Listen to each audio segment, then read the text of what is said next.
வருவீங்க, இல்லைன்னா கண்டிப்பா வராதீங்க. அப்ப அடிக்குவானீங்கன்னா எதுக்கு சார் போலீஸ் வேலைக்கு வந்தீங்கன்னா? ஏய் மவன, இது வாழ்நாள் நான் போலீஸ் வேலைக்கு சேர்ந்தது எவனையும் அடிச்சது இல்ல. ஆனா உன்னை அடிக்காம விட்டது வையே மவனை, நான் போலீஸ்காரனே இல்ல அப்படின்னா, ஐயா நீங்க அடிக்க மாட்டீங்கன்னு எனக்கு தெரியலீங்க ஐயா, இப்படி ஒரு நல்லவர் இருக்கீங்களே என்ற கேஸை பத்தி சொல்றேன்னு சொல்லி நான் முதல்ல சொன்னேன். ஐயா போலீஸ்காரன் தெரியாம நான் கண்டபடி வார்த்தை வச்சுட்டுங்க. அடுத்த நாள் போலீஸ் ஸ்டேஷனுக்கு வந்தா நான் இல்லாம வராதுன்னு சொல்லணுங்க அந்த பாண்டியன் கிட்ட. அவன் பெரிய அதிகாரி கூப்பிட்டு வந்துட்டு நான் பாண்டியனோட மாமன் பேசுறேன்னு அவனை யாருங்க எனக்கு தெரியாதுங்க, அவர் எஸ்ஐ கிட்ட போன் கொடுத்தது எனக்கு தெரியாதுங்க. அடப்பையில எடால மாட்டின எளிய மாட்டிட்டியே, அவன் எஸ்ஐ அயோக்கியனாச்சே, அவன் பயங்கரமா லஞ்சம் வாங்குறவனாச்சே, அடி பின்னுவானே, உன்னை எப்படா காப்பாத்துறதுன்னு. இன்னொன்னு கேளுங்க, இந்த செய்தியில ஒரு செய்தி. அன்றைய நாள் திருவண்ணாமலையில ஜோதி திருநாள், ஜோதி ஏத்துறாங்க. நான் முருக பக்தன், இப்ப சிவபக்தன். நான் திருவாசகம் படிக்கிறேன், திருப்புகழ் படிக்கிறேன், திருக்குறள் படிக்கிறேன். 3 திருதான் நான் படிக்கிறேன். இந்த 3 புக்கும் உங்க குழந்தைகளுக்கு வாங்கி கொடுங்க. திருக்குறள் வாங்கி கொடுங்க, திருவாசகம் வாங்கி கொடுங்க, திருப்புகழ் வாங்கி கொடுங்க. இந்த 3ஐயும் உங்க குழந்தை படித்தால் உங்கள் குழந்தை என்றுமே ஒழுக்கம் தவறாதுன்னு இங்க சத்தியம் பண்ணி சொல்றது 3 கட்டி வாழையத்துல. கண்டிப்பா இந்த 3 புத்தகத்தை மட்டும் ஒவ்வொரு லைன் படிக்க சொல்லுங்க. ஒரு நாளைக்கு போதும், ஒரு வரி படிக்க சொல்லுங்க, ஒரு பேராகிராஃப் படிக்க சொல்லுங்க. இந்த பாட்டு மொத்தத்தையும் நான் படிச்சுட்டு இருக்கிறேன், திரும்ப திரும்ப படிச்சுட்டு இருக்கிறேன். நீங்க 4 வரி படிக்க போதும். நீங்க கேட்பீங்க அத்தனையும் படிக்கணுமான்னு, வேண்டவே வேண்டாம். அண்டாச்சோறு ஆக்குவீங்க இப்ப கும்பாசயத்துக்கு, அண்டாச்சோறு ஆக்குனாலும் அண்டாச்சோரையும் ஒருத்தர் சாப்பிட முடியாது, எல்லாருக்கும் தான். அது மாதிரி இந்த பாடல் வந்து எல்லாருக்கும் தான். உங்களுக்கு பிடிச்ச பாட்டை நீங்க படிச்சுக்கலாம், அந்த அளவுக்கு நான் உங்களுக்கு சொல்லி தர்றேன். இப்போ அவன் வந்து போலீஸ்காரர் கேட்கிறாரு, ஐயா மாட்டிட்டியே, இன்னைக்கு நான் திருவண்ணாமலை ஜோதிங்க டிவியில் உட்காந்து நேரடியாக ஒளிபரப்பு பார்க்கலான்னு இருந்தேன், இப்படி கொண்டு உட்கார வச்சா முருகன் சொன்னோன்னே அந்த ஸ்டேஷனுக்கு பின்னாடி வழியா போய் கம்பி வேலை எட்டி குச்சி ஓடிடு, நான் உன்னை காப்பாத்திடுறேன்னு சொன்னாரு அந்த போலீஸ்காரர். ஐயா நான் போயிட்டேன்னா உங்களை வந்து கேட்பாரு இவன் எங்கேன்னு, நீ போகண்ணா, நீ முருக பக்தன், நான் பாத்துக்கிறேன்டான். நான் கம்பி வேலை எட்டி குச்சி வீட்டுக்கு ஓடியான்ட்டேன். இப்ப கேளுங்க, அடியில இருந்து தப்பிச்சுட்டேன், இன்னும் கேஸ்ல இருந்து தப்பிக்கல, தப்பிச்சு வந்துட்டேன். முருகா அண்ணாமலை உட்கார்ந்து அந்த அன்னைக்கு ஜோதி தரிசனம் பார்த்தேன். அடுத்த நாள் சொன்னா அவன் ஓடிட்டானுங்கன்னு சொல்லிட்டு அவனை பிடிச்சிட்டு வந்துடலாம், எங்கேயும் போயிருப்பாரு, இங்கதான் இருக்கிறான்னு சொல்லிட்டு போலீஸ் ஜீப்ல வச்சு பிடிச்சிடலாம்னு சொன்னோன்னே அந்த பொண்ணு ரம்யா காணாம போனால அவ சத்தியமங்கலத்துல போய் காதலனோட போலீஸ் ஸ்டேஷனுக்கு தாலி கட்டி கல்யாணம் ஆகி சரண்டர் அடைஞ்சிட்டான். அந்த செய்தி இந்த மங்கலம் போலீஸ் ஸ்டேஷன் தமிழ்நாடு பூரா போயிடும். அந்த பிள்ளை காணாம தான் கேஸே, அந்த பிள்ளை கல்யாணம் பண்ணதுனால என் கேஸ் காணாம போயிடுச்சு. பாருங்க, ஒரு முருக பக்தன் எனக்கு அடி விழுந்திருந்தா இந்த புத்தகத்தை வந்து வீட்டுல வந்து தீ வச்சு ஏற்றிருப்பேன், தீய பத்த வச்சு கொளுத்திருப்பேன். இது எதுக்கு படிக்கணும்? அப்புறம் முருகனுடைய பாட்டை படிச்சு நம்மளுக்கு இப்படி சோதனை வந்து அதுல இருந்து காப்பாத்தலைன்னா முருகன் நமக்கு தேவையில்லை.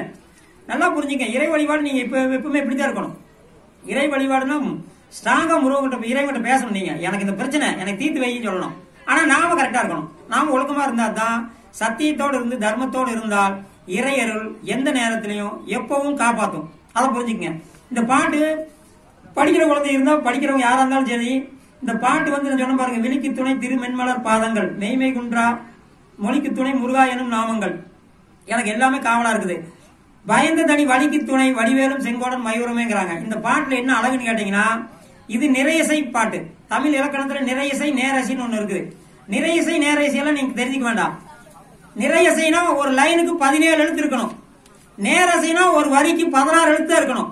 இந்த பாட்டு செக்அப் பண்ணி பார்த்து பாருங்க, 4 வரி இருக்குது, 4 வரியிலுமே முதல் லைன் 16 எழுத்து, அடுத்தது 16, அடுத்தது 16, அடுத்தது 16.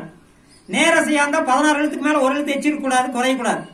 நிறையசையா இருந்தா நிறையசையில 17 எழுத்து இருக்கணும். இந்த பாடல் அத்தனையிலுமே 16 எழுத்து 17 எழுத்து. இப்படி நம்மளால ஒரு பாட்டு எழுத முடியாது. நானு காலையில சாமி கும்பிடும் போது எங்க வீட்டுல திருநீர் வைக்கும் போது ஒரு பாட்டு பாடுவேன். அந்த பாட்டை நீங்க படிச்சீங்க, 4 லைன், ரொம்ப அருமையான விஷயம். அது திருநீர் பூசும் போது சொல்ல வேண்டிய மந்திரம், ரொம்ப ஈஸி. பாடற்கு இனிய வாக்களிக்கும் பாலும் சோறும் பரிந்தளிக்கும், தேடற்கு இனிய அடியவர்தம் கூட்டம் அளிக்கும் குணமளிக்கும், ஆடற்கு இனிய நெஞ்சே நீ அஞ்சேலின் மேலானை கண்டாய், தேடற்கு இனிய சீரழிக்கும் சிவாய நம என்றிடு நீரே, சிவாய நம என்றிடு நீரே, சிவாய நம என்றிடு நீரே. இந்த பாட்டை பாடுங்க, பாடாம கூட விட்டுருங்க, அது பிரச்சனை இல்ல. திருநீரை கையில் எடுத்தீங்கன்னா சிவாய நம போதும். இது ரொம்ப ஈஸி தானே. இப்படி வச்சு பாருங்க, உங்க துன்பம் தொலைலினா என்னை வந்து கேளுங்க. ஏன்னா என்னோட துன்பத்தை நான் சொல்லிட்டேன், நீங்க இருக்குது. இப்படி நான் பாடும்போது, டெய்லி பாடும்போது ஒரு நடந்தது பாருங்க. ஒரு நாத்திகன் என் வீட்டுக்குள்ள வந்துட்டான். வந்துட்டு சொல்றான், என்னங்க பாட்டுனீங்கன்னு. பாடுனா இதெல்லாம் நடக்கும் சொன்னேன். என்ன நடக்கும்? பாலும் சோறும் பரிந்தளிக்கும், பாடல் கிணிய வாக்களிக்கும் அப்படின்னு என்ன தெரியுங்களா? என்னால் கவிதை எழுத முடியும், பாடல் எழுத முடியும்னு அர்த்தம். சாப்பாடு நல்லபடியா கிடைக்கும் ஆச்சுங்களா? தேடல் கிணிய அடியவர்தம், நல்ல மனிதருடைய கூட்டம் கிடைக்கும். இதெல்லாம் நடக்கும் சொன்னதுக்கு அவன் கேட்டான், இவரு திருநீரெல்லாம் வச்சா நீ பாட்டு எழுத முடியாது, இந்த கதையெல்லாம் என்கிட்ட வேண்டான்னா. நான் சொன்னேன், வள்ளலார் அவர்கள் திருநீர் வச்சு சிவாய நமன்னு வச்சிருக்காரு, 6000 பாட்டு எழுதியிருக்காருன்னு சொன்னேன். வள்ளலார் எழுதிட்டுமையா, நீ எழுதுவியான்னு கேட்டான். நான் எனக்கு சாப்பாடு நல்லபடியா படிக்குது, தினமும் 3 நாளைக்கு கிடைக்குதுன்னு சொன்னேன். பாட்டு எழுதுவியா திருநீர் வச்சா அப்படின்னு கேட்டான். நான் கொஞ்சம் யோசிச்சேன். நாயும் கூட தான் சாப்பிடுதுங்கிறான். சாப்பாடு கிடைக்குதுன்னா நாய் கூட தான் சாப்பிடுது. பாரு, கும்பாசத்துக்கு இந்த பக்கம் நாய் வந்தா மிச்சம் பக்கம் சாப்பிட்டுதான் போகுது, அந்த நாய் திருநீர் வைக்குதான்னு கேட்டான். முருகா, இப்படி ஒரு சோதனையான்னு சொல்லிட்டு அவன் போயிட்டான். நான் வீட்டுல இருந்துட்டேன். ஆனா 2வது வந்து அவன் பாட்டு எழுதி சொல்லி கேட்கல, போயிட்டான், கிண்டல் பண்ணிட்டு போயிட்டான். அன்று இரவு 3 மணிக்கு நான் எழுந்து ஒரு பாட்டு எழுதினேன். கண்டிப்பா பாட்டு எழுதுன சத்தியங்குது. அந்த பாட்டு ரெக்கார்ட் ஆகி நானே பாடி வாட்ஸ்அப்ல அனுப்பியிருக்கிறேன். அந்த பாட்டு மட்டும் எழுதலைனா இப்பவும் சொல்றேன், இந்த புக்கை நான் தீ வச்சு கொளுத்திடுவேன், தேவையில்லை. ஆனா இது வரைக்கும் நான் திருநீர் தான் வச்சேன். பாட்டு எழுத முடியும், அந்த பாட்டு இருக்குது, ஆனா நான் எழுதல. ஆனா பாட்டு எழுதுனேன். அந்த பாட்டு வந்து விவசாயிகளுக்கான பாட்டு நீங்க கேட்டிருப்பீங்க. நான் நெசவாளி குடும்பத்துல பிறந்தவன். அந்த விவசாயி பாட்டை அப்படியே பிட்டடிச்சு நெசவாளிக்கு எழுதினேன். அத்தனை பேரும் பாடிட்டாங்க. அதுல 2 பேரும் உங்களுக்கு பாடி காட்டுறேன். அந்த பாட்டு உங்களுக்கு தெரிஞ்ச பாட்டு, நான் எழுதின பாட்டுன்னு சொல்றேன். கடவுள் என்னும் முதலாளி, கண்டெடுத்த தொழிலாளி, விவசாயி விவசாயி. இந்த பாட்டு கவிஞர் எழுதியிருக்காரு, உங்களுக்கு தெரியும். இது அப்படியே நெசவாளிக்கு எப்படி எழுதுறது அப்படின்னு நான் யோசனை. அந்த பாட்டு தான் எனக்கு முருகப்பெருமான் 3 மணிக்கு கொடுத்தாரு, எழுதினேன். கடவுள் என்னும் முதலாளி, கண்டெடுத்த தொழிலாளி, நெசவாளி நெசவாளி. அவ்வளவுதான். அடுத்த லைன் பாருங்க. ஆண்கள் பெண்கள் நிறம் வீதமாய் பிறந்து கொண்டு, ஆடைகள் விதவிதமாய் அணிந்து கொண்டு, மண்ணிலே மானத்துடன் பிறர் வாழ துணிகளை நெய்து தந்தவன் நெசவாளி நெசவாளி நெசவாளி. இந்த பாட்டு முழுசும் எழுதியிருக்கிறேன். 16 லைன் எழுதியிருக்கிறேன். அதுல முக்கியமா என்னை பாராட்டுறது ஒரு வார்த்தைக்கு தான் பாராட்டினாங்க. என்னன்னா, அந்த பாட்டுல ஒரு லைன், ஒழுங்காய் உழைத்தாலும் தரிகளிலே, உயரும மதிப்பு பிறர் மனங்களிலே, நெய்வோனை மதிப்பதில்லை ஒருவனுமே, அவன் உழைப்பில் மிஞ்சியது கோவணமே. அப்படி எழுதினேன். இந்த கோவணமேங்கிற வார்த்தைக்காக என்ன எல்லாரும் பாராட்டினாங்க. ஏன்னா நெசவாளி கோவணத்தோட தான் இருப்பான். ஏன் விவசாயி கூட இன்னைக்கு கோவணத்தோட தான் இருக்கிறான், பாவம். அது விவசாயிகளோட நிலைமை அப்படித்தான் இருக்குது. தொழிற்சாலைக்கு முக்கியத்துவம் கொடுக்கிற இந்த அரசாங்கம் விவசாயத்துக்கு கொடுக்கறது இல்ல. விவசாயம் தான் இந்த நாட்டோட முதுகெலும்புன்னு எல்லா அரசியல்வாதியும் பேசுறான். ஆனா விவசாயம் ஒரு பயிரும் மதிக்கிறது இல்ல. அதனாலதான் நாடு இந்த கொரோனாவில் மாட்டி கிடக்குது. வள்ளுவன் எழுதியிருக்கிறான். வள்ளுவன் வந்து விவசாயி கிடையாது. அவன் எழுதியிருக்கிறான், உழுதுண்டு வாழ்வாரே வாழ்வார், மற்றெல்லாம் தொழுதுண்டு பின் செல்பவர். அந்த விவசாய தொழிலை செய்பவனை மதித்து வாழ்ந்தால் இந்த உலகம் ஆனந்தமாக அமைதியாக இருக்கும் சொல்றான். அதை ஒரு பயிலும் செய்யறது இல்ல. யாரும் செய்யறாங்களா? விவசாயத்தை எவனா மதிக்கிறானா? ஏற்கனவே ஒரு கதை சொன்னேன். நான் அந்த கதையை பற்றி உங்களுக்கு மறுபடியும் சொல்லிடுறேன். ஒரு விவசாயி தண்ணி கட்டிட்டு இருக்கிறாரு. மாடு அங்க செக்காட்டிட்டு இருக்குது. மாடு செக்காட்டிட்டு இருக்கிற பக்கம் மாட்டுக்கிட்ட ஆள் இல்ல. உடனே மாடு சுத்தி வருது. மாடோட கழுத்துல மணி கட்டி இருக்குது. ஒருத்தர் படிச்சவன் டவுன்ல இருந்து படிச்சவன் வந்து கேக்குறான், ஏங்க ஐயா இங்க தண்ணி கட்டிட்டு இருக்கிறீங்களே, மாடு உங்களை ஏமாத்தாதான் கேக்குறான். மாடு இருக்கிற மனுஷன் ஏமாத்துன்னு விவசாயி கேட்டிருக்காரு. விவசாயி படிக்கல, அவன் படிச்சவன். அவன் விளக்கமா சொன்னான், ஐயா மாடு மனுஷன் ஏமாத்திருக்கு, நீ கவனமா இருக்கணும், மாட்டு பக்கத்துல ஆள் இல்லைன்னா. அதுதான் சுத்தி வருதேப்பாண்ணா. சுத்தி வந்தா நீங்க நின்னுச்சுன்னா என்ன பண்ணுவீங்கன்னா, அதான் மணி கழுத்துல மணி கட்டிக்கிறேன். மணி சுத்தி சுத்தி வந்தா மணி சத்தம் இவர் கேக்குது விவசாயிக்கு. அவர் தண்ணி கட்டிட்டு இருக்காரு குமிஞ்சு மணி கழுத்துல கட்டிக்குதப்பா. அந்த படிச்ச பையன்கிட்ட விவசாயி சொன்னாரு, படிக்காத ஒரு விவசாயி. அவன் சொன்னா, என்னங்க ஐயா இப்படி பட்டிக்காடு முட்டாளா இருக்கிறீங்களே, மாடு நின்னுகிட்டே தலையை மட்டும் ஆட்டுச்சுன்னா மணி சத்தம் உங்களுக்கு கேட்குமல்லன்னா. ஆனா ஆமா, அப்ப நீங்க ஏமாந்துருவீங்களோ, விவரமா இருக்கணும் ஐயா, அதுக்கு தான் படிக்கணும்னா. அந்த விவசாயி படிக்கல. இவன் நக்கல் பேசுறான். இவனுக்கு ஒரே பதில முடிக்கணும் முடிவு பண்ணிட்டார் விவசாயி. அவர் படிக்காதவர், பல்கலைக்கழகம் போகாதவரு. அவன் பல்கலைக்கழகத்துல வந்திருக்குன்னு நக்கல் பேசுறான். ஏங்கன்னு, மாடு நம்மள நின்னுட்டே தலையாட்டி ஏமாத்துமா? ஆமான்னு இருக்கான் அவன். நல்ல வேலை கண்ணு என்ற மாடு படிக்கலின்னாரு. படிச்சிருந்தா அவனாட்ட ஏமாத்தும்ல. அந்த ஒரு வரிக்கு அப்புறம் தான் அவன் அடங்கினான். இந்த மாதிரி இன்னைக்கு நம்ம இந்து மக்களுக்கு இந்துத்துவத்துக்கு வந்து கடவுள் இல்லைன்னு சொல்ற கூட்டம் போய் பேசிக்கிட்டே போகட்டும். அவங்க சப்ஜெக்ட நீங்க காதுலயே வாங்காதீங்க. நம்ம பக்தியை நாம செலுத்துவோம். அவன் வேலையை அவன் செய்யறான்ல, நம்ம வேலையை நாம் செய்வோம். கடவுள் இல்லைன்னு சொல்றான் சொல்லிக்கிட்டே இருக்கட்டும், நம்ம இருக்குன்னு கும்பிட்டே இருப்போம். இதுல என்ன தடை இருக்குது? ஆனா கந்தசஷ்டி கவசத்தை பத்தி ஒரு கற்பர் கூடத்துல ஒருத்தர் பேசுனதுக்கு அப்புறம் தான் அன்னைக்குதான் கந்தசஷ்டியை நான் படிச்சேன். நான் மனப்பாடமா படிக்கக்கூடியவன், முழு பாட்டையும் நான் மனப்பாடமா படிப்பேன். ஆனா கந்தசஷ்டி அது வரைக்கும் எடுக்கல, வெவ்வேறு பாட்டு படிச்சிருந்தேன். அந்த கற்பர் கூடத்துல கந்தசஷ்டி இழிவா பேசுனதுக்கு அப்புறம் தான் நான் கந்தசஷ்டி உட்கார்ந்து படிச்சேன், நான் படிச்சேன். அப்ப எனக்கு அவனுக்கு உதவி செஞ்சிருக்கான்ல, அவனுக்கு நான் நன்றி சொல்லிட்டு அடரே கந்தசஷ்டி ஞாபகப்படுத்தி விட்டா சாமி நல்ல நன்றிடான்னு சொல்லி படிச்சேன். இந்த மாதிரி பக்தியில சில நம்மளுக்கு என்னன்னா பக்தியோட படித்துறை தெரியறது இல்ல. First step, second step, third step, fourth step தெரியறது இல்ல. நாம உருவ வழிபாட்டிலேயே நின்றக்கூடாது. புற வழிபாடு, அக வழிபாட்டுக்கு உள்ள இருக்கிற இறைவன் கூட நம்ம போகணும். இப்போ உட்கார்ந்துட்டு ஒரு சாமிஜி உட்கார்ந்துட்டு என்ன பண்றாரு, தியானம் பண்ணிட்டு இருக்காரு.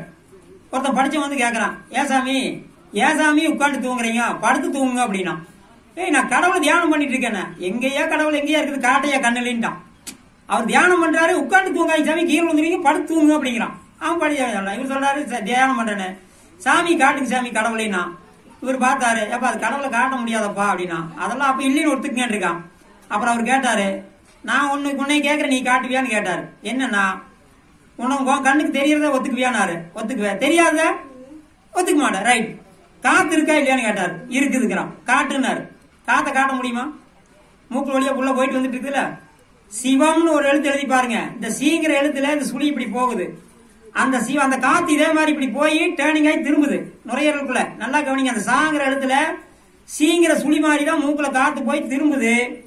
அந்த சுழியை நீங்க எடுத்துருங்க. இப்ப அதை படிங்க. சுழியை நீக்கி எடுத்தீங்கன்னா சவம்னு ஆச்சு. இந்த மூக்குல போற காத்து போகலின்னா நம்ம சவம் தான். புரியுதா? இந்த காத்து உள்ள போயிட்டு வர்ற காத்து நம்ம கண்ணுக்கு தெரியறது இல்ல, ஆனா நம்ம இல்லைன்னு சொல்றது இல்ல. ஆனா கடவுளை கண்ணுல காட்டுன்னு சொல்றாங்க. பசி நமக்கு இருக்குது, ஆனா பசியை காட்ட முடியாது, உணரத்தான் முடியும். எப்படி பசியை உணர முடியுமோ அதே மாதிரி கடவுளை உணரத்தான் முடியுமே தவிர காட்ட முடியாது.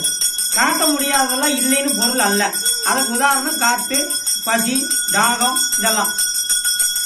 இதே மாதிரிதான் ஒரு சாமி என்ன பண்ணாரு, ஒரு சாமி கடற்கரையில ஆத்தங்கரையில அமைதியா உட்காந்து இருந்தாரு. அந்த நாட்டு ராஜா வந்தான். தங்க குடத்துல தங்க காசை கொண்டு வந்து அவனுக்கு கொடுத்தார். அந்த ஞானி மேல இருக்கிற அன்புல கொடுத்தார். அவர் சொன்னாரு, இது எனக்கு உதவாதப்பா அப்படின்னாரு. இல்ல சாமி, உங்க மேல இருக்கிற அன்புல நான் தங்க குடத்துல தங்க காசு கொடுக்குறேன், வாங்கிக்கன்னு சொல்லியிருக்கான். இல்லப்பா எனக்கு வேண்டாம்னு சொன்னாரு. இல்லைங்க வச்சுக்கன்னு சொல்றான். எனக்கு உதவாதப்பா. உண்மையான பற்ற ஞானிகள் எதை தங்கத்தை அது மேல ஆசைப்பட மாட்டாங்க. உடைந்த ஓடு இந்த செம்பொண்ணும் எனக்கு ஒண்ணுன்னு சொன்னாரு. அவன் கேட்கல, எனக்காக வாங்கிக்கங்கண்ணா. அப்பதான் அவர் சொன்னாரு, நீ கொடுத்தா தானே வாங்க முடியும்னார். கொடுத்தா தான் வாங்க முடியுமா? நான் தான் கொடுக்குறேன், நீங்க வாங்க மாட்டேங்கிறீங்கண்ணா. இல்ல நீ கொடுக்கல, உண்மையிலுமே நீ கொடுக்கல, கொடுத்துருந்தா நான் வாங்கிக்குவேன்னாரு. உடனே பக்கத்துல இருக்கிற தளபதி கோபம் வந்துருச்சு. ஏப்பா அவர் தான் கொடுத்துட்டு இருக்கிறாரு சாமி, நீ வேண்டாங்கிற என்ன? இல்ல உங்க ஆளுக்கு மண்ணம் கொடுக்க மாட்டேங்கிறான், கொடுத்தா நான் வாங்கிக்குவேன் இருக்காரு. இது என்னங்க இது ஆச்சரியமா இருக்குதுன்னா, அந்த இடத்துல வைக்க இந்த தங்க குடம் இங்க இருக்குது, மன்னர் இந்த பக்கம் இருக்கிறான், மகான் அந்த பக்கம் உட்காந்துருக்காரு. நீ உண்மையிலே நான் கொடுத்தா வாங்கிக்கிறேன், நீ கொடுக்கலீங்க நான் ப்ரூவ் பண்றேன், ப்ரூவ் பண்றேன் சாமிக்கு. இந்த தங்க குடத்தை என் பக்கம் எடுத்து வைக்கினார் சாமி. உடனே மன்னர் எடுத்து இந்த பக்கம் வச்சுட்டான். யாரு கிட்ட? சாமி பக்கம் வச்சுட்டான். அப்ப மன்னர் மகான் கேட்டாரு, இந்த தங்க காசு தங்க குடம் எனக்கு சொந்தமானு கேட்டாரு. ஆமான்னா. எனக்கு சொந்தமானு திரும்ப திரும்ப 4-5 தடவை கேட்டாரு. ஆமான்ட்டான். சரி எனக்கு சொந்தமானதுக்கு அப்புறம் உனக்கு பங்கு உண்டான்னு கேட்டாரு. எனக்கு பங்கு இல்லைங்க, இதுக்கு எதுக்கு உனக்கு சம்பந்தம் இல்லையானாரு. இல்லைங்கன்ட்டான். நான் என்ன வேணா பண்ணிக்கலாமா? நான் என்ன வேணா பண்ணிக்கலாம், உங்களுக்கே கொடுத்தான்ட்டான். உடனே என்ன பண்ணாரு, சரி ரைட் நானே வச்சுக்கிறேன், நீ எனக்கு கொடுத்தியான்னு பாக்கலாம்னு சொல்லிட்டு இந்த தங்க குட காசு ஒரு சின்ன வேலை சொல்ற செய்யறியான்னு கேட்டாரு. மண்ணை செய்யறேன்னா அந்த மகான் கிட்ட. இந்த இந்த குடத்தை எடுத்துட்டு போய் அந்த ஆத்துல ஓட்டுவான்னு சொன்னார். இவன் என்னடா மகான் இப்படி சொல்லிட்டாரு, என்னடா பண்றது? தங்க குடத்தை எடுத்துட்டு அப்படியே ஆத்தோரம் போய் உட்காந்துட்டான். அது தங்க குடம், தங்க காசு நிறைய இருக்குது. ஆத்துல தூக்கி வீசிட்டு வர வேண்டியதான ஒரு செகண்ட்ல. அவன் ஒரு காசு எடுத்து யோசிக்கிறான், இந்த மதிப்பு என்ன, தங்கம் இன்னைக்கு என்ன விலை விக்குது, ஒரு குடம் தங்க காசு கொண்டு ஆத்துல ஓட சொல்றானே, இவன் பைத்தியக்காரனா இருப்பான் போல இருக்குது, மெண்டலா சாமியாரா மெண்டலான்னு தெரியலன்னு சொல்லி குழப்பத்துல காசே போடாம ஆத்தங்கரையிலே உட்காந்துக்கிறான். இவர் பார்த்தாரு, என்னடா இவ்வளவு நேரம் ஆச்சு உங்க மன்னனை காணன்னு கேட்டாரு மகான். போய் கூட்டு வாடா மன்னன். அவன் வர்றான். கூட்டு வர்றான் மன்னர், தங்க குடத்தோடய வரான். வந்தானே கேட்டாரு மன்னரை, ஏப்பா தங்க குடத்தை காசை கொண்டு காத்துல வீசிட்டு வான்னு சொன்னா இவ்வளவு நேரம் வராம இருக்கிற, அதுவும் குடத்தோட வந்திருக்கிற, ஒரு சின்ன வேலை இவனால செய்ய முடியலன்னு கேட்டாரு. சாமி நீங்க என்ன சாமி, நீங்க தங்கத்தோட மதிப்பு தெரியாம பேசிட்டு இருக்கிறீங்க, கொண்டு வீச சொல்றீங்க, அறிவு இருக்கா உங்களுக்குன்னு கேட்டான். அட லூசு பையில, இப்பதான் எனக்கு சொந்தம் சொன்னேன், என்கிட்ட கொடுத்தேன்னு சொல்லிட்டேன், இது ஏன் பொருள், எனக்கு சொந்தமான தங்க காசு கொண்டு எழுதிட்டு வர உனக்கு என்னடான்னு கேட்டார். இப்ப பாத்தீங்களா அந்த மண்ணோட பற்று எங்க இருக்குன்னு பாத்தீங்களா? இப்படி நாம் இருக்கும் வரை இறைவனோட அருளை பெறுவது ரொம்ப ரொம்ப கஷ்டம். நீங்க கொஞ்சம் மாறினா மட்டும்தான் இறைவன் அருள் பெறலாம். இதே ஏரியாவில 4 திருமணம் கல்யாணம் நல்ல மாப்பிள்ளை அமைச்சு கொடுத்துருக்கேன் நான். அது முருகனை வேண்ட சொல்லி சில விஷயம் சொன்ன, 10 பைசா உங்களுக்கு செலவில்லை, நல்ல மரணம் அமையணும்னாலும் அதுக்கான வழி சொல்லி தர்றேன். நான் இந்த பக்தி சொற்பொழி மட்டும் பேசிட்டு போற ஆள் இல்ல. கன்னியாகுமரி டு காஷ்மீர் வரைக்கும் ₹1 ஜோக்கில் வச்சு போயிட்டு வந்திருக்கிறேன். அங்க நடந்த அற்புதம் எல்லாம் சொன்னா நீங்க மணிக்கணக்கில் பேசலாம், நாள் கணக்கில் பேசலாம். அதுக்கெல்லாம் நேரம் இல்ல. உங்களாலையும் வெயில் உட்கார முடியாது, என்னாலையும் வெயில் உட்கார முடியாது. ஏதோ அந்த கோபால் கூப்பிட்டாரு, இந்த ஏரியாவில் நான் 2-3 கோயில சொற்பொழி காட்டியிருக்கிறேன். உங்களுக்கு ஏதாவது சந்தேகம் வந்தா என்னை வந்து எப்ப வேணா கேளுங்க. எந்த பிரச்சனை இருந்தாலும் இறைவனால் தீர்க்க முடியும். ஒண்ணு மட்டும் உங்களுக்கு உறுதியா சொல்லிட்டு போறேன், பணத்தால் தீர்க்கக்கூடிய முடிச்ச பிரச்சனை நீங்களே தீர்த்துக்கங்க. பணத்தை வச்சு எங்க சாமி என்னால பணத்தால் தீர்க்க முடியல, இந்த பிரச்சனையை என்னால் தீர்க்கவே முடியலன்னா மட்டும் என்கிட்ட வாங்க. பணத்தால் தீர்க்கிற பிரச்சனை நீங்க தீர்த்துக்கோங்க, என்கிட்ட வரக்கூடாது. பணத்தால் தீர்க்க முடியவில்லை அப்படின்னா தயவு செஞ்சு வாங்க. அது இறைவனால் தான் முடியும், என்னால முடியும்னு நினைச்சிட்டு வந்துடாதீங்க. இறைவனால் முடியும். அது என்னன்னு கேட்டீங்கன்னா, இறையர்கள் எப்படி நமக்கு உதவுது, எப்படி உதவுங்கிறத நான் உங்களுக்கு சொல்லிடுறேன். பல்ப் உங்க வீட்டுல மாட்டிட்டீங்க, பல்ப் எரியாது. என்ன பண்ணணும்? லைன் கரண்ட் கொடுக்கணும். கரண்ட் கண்ணுக்கு தெரியுமா? கண்ணுக்கு தெரியாது. கண்ணுக்கு தெரியாத கரண்ட் அந்த ஒயர் மூலமா பல்புக்குள்ள வந்தா உங்களுக்கு வெளிச்சம் கிடைக்குமே தவிர, கண்ணுக்கு தெரியாத கரண்ட் பல்லினா உங்களுக்கு வெளிச்சம் கிடைக்காது. அதே மாதிரி கண்ணுக்கு தெரியாத கடவுள் உங்களுக்குள்ள உகந்து உங்களுடைய பிரச்சனை தீர்ப்பார் என்பதுக்கு நான் உதாரணமா இருக்கிறேன். கதை அல்ல, பொய் அல்ல, எல்லாம் நிஜம். இப்ப குழந்தைக்கு ஒரு திருக்குறள் என்னால சொல்லி தர முடியும். உங்க குழந்தை ஏதாவது சொன்னா படிக்க மாட்டேங்குன்னு ஒரு குழந்தைய என்கிட்ட கொண்டு வந்து விடுங்க. அப்ப வியந்து போயிருவீங்க நீங்க. குழந்தை படிக்காதா? படிக்கும். சொல்லித்தர வாத்தியார் தான் சரி இல்லைங்கிறது உங்களுக்கு தெரியறது இல்ல. ஐயோ என் பிள்ளைக்கு அறிவு இல்லைங்காதீங்க. சொல்லித்தர வாத்தியாருக்கு அறிவு இருந்தா எந்த குழந்தையும் படிக்கும். ஒரு திருக்குறளை 7 செகண்ட்ல மனப்பாடம் பண்ண வைக்கிறேன். நான் ஒரு குழந்தை குழந்தை உதாரணம் தான் காட்டுங்க. 7 வினாடியில ஒரு குழந்தை ஒரு திருக்குறள் சொல்லும். ஆனா அப்பா நீங்க 7 வருஷமாலும் அந்த குரலை மனப்பாடம் பண்ண முடியாது. காரணம் என்னன்னா, அதோட பார்முலா நான் சொன்னாதான் உங்களாலையும் மனப்பாடம் பண்ண முடியும். அந்த பார்முலா சொல்லி கொடுக்கிற ஆளுகள் இப்ப இல்ல. எல்லாம் போலிச்சாமியார் ஆயிட்டானுங்க, எல்லாம் பிராடு பய அதிகமாயிட்டானுங்க. அதனால உண்மைக்கு மதிப்பு இல்ல. உண்மையான எனக்கு மதிப்பு எப்பவுமே இருக்காது. அதை பத்தி எனக்கு கவலை கிடையாது. ஆனா ப்ரூவ் பண்றதுக்கு நிறுவனம் வேணும்னா என்கிட்ட வந்து டெஸ்ட் பண்ணி பாத்துக்கோங்க. ஏன்னா நானே முருகனை டெஸ்ட் பண்ணி பார்த்துட்டேன். முருகனோட அருளை முழுசா புரிஞ்சுட்டேன். எல்லா துன்பத்திலிருந்து என்னை விலக்கி இருக்காரு. டெல்லிக்கு போனேன். அங்க ஒரு யூனிவர்சிட்டியில ஒரு சிவப்பிரியான ஒரு அம்மா இருக்கா, தமிழ் மேடம். அந்த அம்மாவை பார்க்க போனேன். அந்த அம்மா வந்து எனக்கு மேல கோவப்பட்டுருச்சு. கோவப்பட்டோன்னே எதுக்கு என்னை பார்க்க வந்தீங்கன்னு கேட்டது. அந்த அம்மா தமிழ் திருவண்ணாமலை அம்மா, டெல்லி யூனிவர்சிட்டியில தமிழ் பேராசிரியர் இருக்குது. என்னமா நீ சிவனடியாருங்கிற மரியாதை இல்லாம என்னை பேசுற, எதுக்கு வந்து கேட்கறேன்னு சொல்லிட்டு டக்குனு என்னோட புக்ல ஒரு கவிதை எழுதி வச்சிருந்தேன். அதை அந்த அம்மாவுக்கு கொடுத்தேன். படிச்சு பார்த்து திருப்பி கொடுங்க, நான் போறேன் அப்படின்ட்டு. ஆனா அது வரைக்கும் என்னை தொலைஞ்சா போதுன்னு நினைச்ச அந்த பேராசிரியர் என்ன பண்ணாங்க தெரியுங்களா? அன்னைக்கே யூனிவர்சிட்டிக்கு லீவ் போட்டு அவங்க பங்களா கணை கூட்டிட்டு போயிட்டாங்க டெல்லியில. இன்னும் அந்த அம்மா டெல்லி யூனிவர்சிட்டியில இருக்குது. டெல்லி யூனிவர்சிட்டிக்குள்ள வரைக்கும் போயிருக்கு. நான் 10வது பெயில். ஆனா டெல்லி யூனிவர்சிட்டியில போய் நான் சொற்பொழி வாட்டிட்டு வந்திருக்கிறேன். அங்கேயும் கோயட் காலேஜ், அங்க போய் நான் பேசிட்டு வந்திருக்கிறேன். இது எத்தனைக்கும் காரணம் முருகப்பெருமான், முருகப்பெருமான், முருகப்பெருமான். இறைவன் தான் காரணமே தவிர நான் எள்ளின் மூக்கின் முனையளவும் கூட என்னுடைய பங்கு கிடையாது. என்னை ஆட்டி வைக்கிறான், நான் ஆடுறேன்.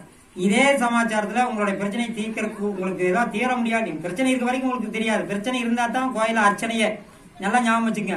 பிரச்சனை இல்லைன்னா நம்ம கோயிலுக்கே வர வேண்டியதில்லை. அது 4வது ஸ்டேஜுக்கு போயிட்டீங்கன்னா வர வேண்டியதில்லை. அந்த நிலை அடைவதற்காக இந்த முதல் படிக்கு வந்தே ஆக வேண்டும். இறைப்பணி எப்பவுமே முதல் படியிலிருந்து துவங்கணும். சரியை, கிரியை, யோகம், ஞானம். நீங்க இதுல இருந்து ஆரம்பிச்சு யோகத்துக்கு போக வேண்டி உங்களை எல்லாம் வாழ்த்தி வணங்கி விடைபெறுகிறேன். நன்றி, வணக்கம்.